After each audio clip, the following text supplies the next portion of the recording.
Pod 2. Well, good morning, Acadiana, and welcome into Pod 2. Thank you for waking up with us on your Monday morning. This morning, a mother is speaking out after her son was shot 7 times and survived. He's now clinging to life.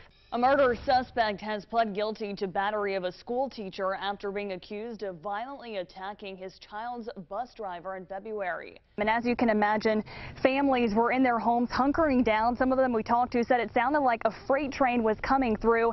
It was dark and it was scary outside. And this tornado, officials say, killed 1 person and injured 7 others. The Louisiana Department of Health is releasing its first guidance regarding COVID-19 vaccines in children. We have to give a shout out to our 4:30 a.m. viewers, right? I mean, yes. We have a special place in our heart for our viewers who wake up this early with us. Investigators with the New Iberia Police Department have identified and are searching for 3 individuals, one in connection to a deadly shooting that happened near the Super One in New Iberia on September 3rd.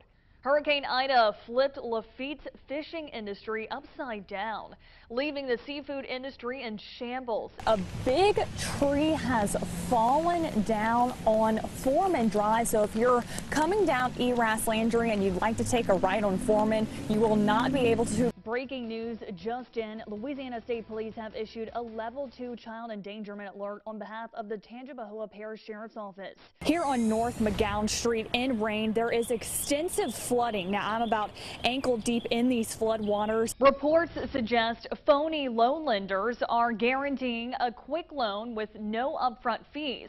Sounds enticing, right? Well, in the end, victims who provide their banking information to the scammers are left in the negative. Earlier today, we even saw people putting out sandbags, even boarding up their windows in preparation for Tropical Storm Barry. We are seeing Hurricane Zeta take its punch right now here in Terrell Parish.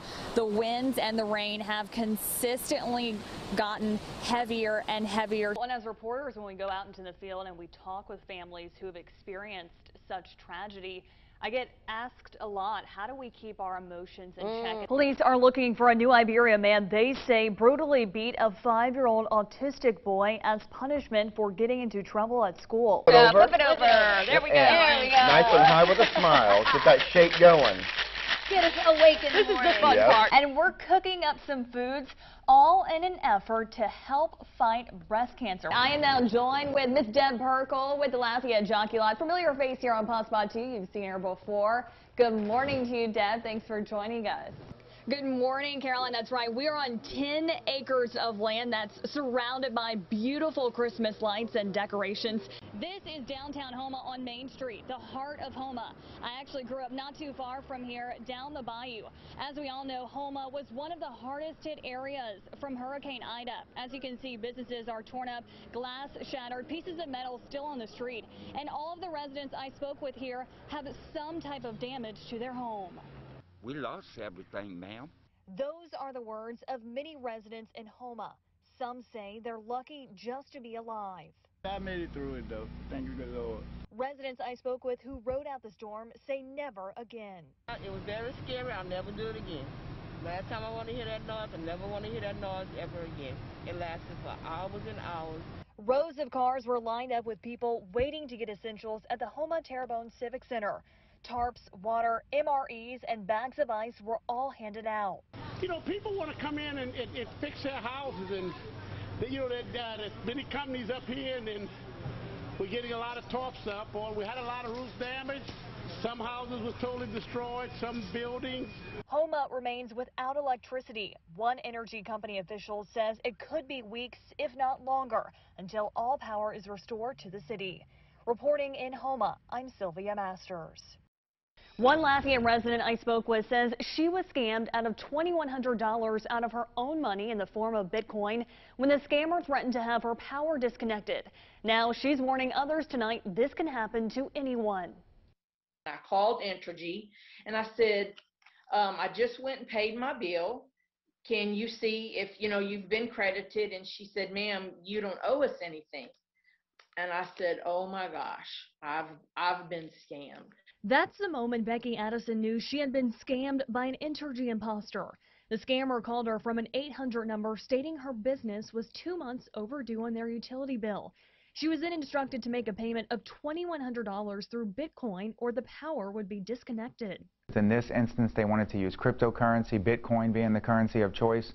A lot of things, something that a lot of people are unfamiliar with, and from what we understand, the scammers walked this woman through how to go to a local convenience store, purchase a certain amount of Bitcoin so that she could transfer that to them. And that's just what she did. Becky was told to go to a local convenience store and use a Bitcoin ATM. I went to the Circle K. I asked the lady behind the counter, I said, I'm here to pay my Entergy bill. I called him. He sent me the barcode to my cell phone. I stuck it in front of the machine, and the amount came up of what I had to pay. I put in the amount. He was very, very sophisticated and knew what he was doing. He said, you're going to get a receipt for your records. Keep it in case we have a problem later. I said, okay, thank you. I got my receipt. It printed. From Bitcoin right here. Becky then got a call from a different imposter saying she owed another $1,900 on her Entergy bill. That's when she knew things were getting sketchy. She picked up her Entergy paper bill and called the customer service number. She said, there's nothing wrong with your account. So I called the police. They came. Those bills, you're going to get a series of notices, especially before it would get to the delinquency point where the power would be cut off. They're not going to simply give you one phone call and give you the opportunity to take care of it on this one chance before something like that would happen. If they would put their energy towards something productive instead of trying to scam people, think of what could be accomplished, in the world.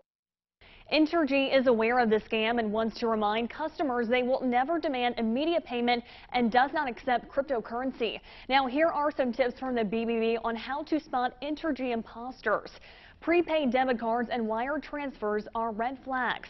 Pressure to pay immediately. Scammers will intimidate you into giving them your personal and banking information. And here's how you can protect yourself against Entergy imposters. Call customer service. This will ensure you are speaking to a real representative. And lastly, ask utility employees for proper identification before letting them enter into your home. If you have a scam you'd like me to investigate, feel free to send me an email at smasters@klfy.com. In the studio, Sylvia Masters, KLFY News 10. Welcome to T. Frere's House Bed and Breakfast, where Cajun hospitality and modern luxury create a visit unique to any other in the Acadiana area. I talked to innkeeper Catherine Cobb, who says she makes sure everyone that comes here feels at home. I think the most interesting thing about T. Frere's is the fact that we still have a guest from way back when in the form of Amelia. And she is the dead living amongst the living. And so we host her and everything that comes with her, and people are engaged by her every time they stay here. Amelia was a young woman who died in the early 1890s and once lived at this home. To add a little spookiness, legend has it she haunts the home. Her family died during when they had yellow fever.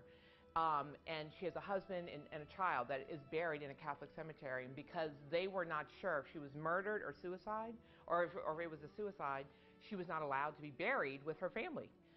So she's upset about it. And for whatever reason, she has remained here with us.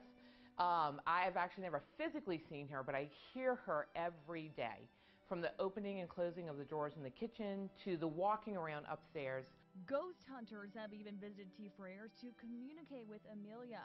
Guests from all over the world, France, Nova Scotia, Canada, and Africa, have stayed at T. Frere's House Bed and Breakfast. They know from the moment I open that door that they are walking into a place that is well-loved, that they're going to be well-loved, that they're going to have great conversation, great food. And I just want them to know that the Acadiana culture is authentic and unique to the United States, and our hope is that they feel well loved while they're here. Whether visiting for business or pleasure, you can enjoy the ambiance of this century-old home in the heart of Cajun country.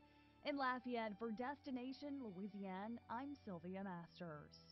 We met Linda and Don Scheck-Snyder and asked them if they knew about Pay It Forward, and they did. I have an envelope here with $1,000 in it, and the way it works is if you can think of someone other than a relative, and it has to be someone that we can go surprise right now, that you know that could use a helping hand. Can y'all think of somebody? How about Mary Lou, our neighbor across the street? Linda and Don thought of Mary Lou Stout right away. She gets on her own. I mean, she's very active. You know, she's got a few health issues, but she's a good neighbor. She's like a mama to us, and she's a doll. So we were off to meet Mary Lou Stout, and boy, was she surprised when she opened her door to see us. We introduced ourselves and explained to her how Pay It Forward works. I'm Sylvia Masters with Channel 10, and this is Mr. Bob Giles with Giles Automotive.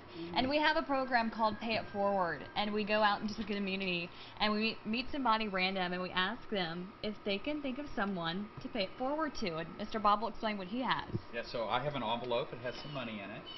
And we met them this morning. They thought of you immediately as someone that they would want to pay it forward to.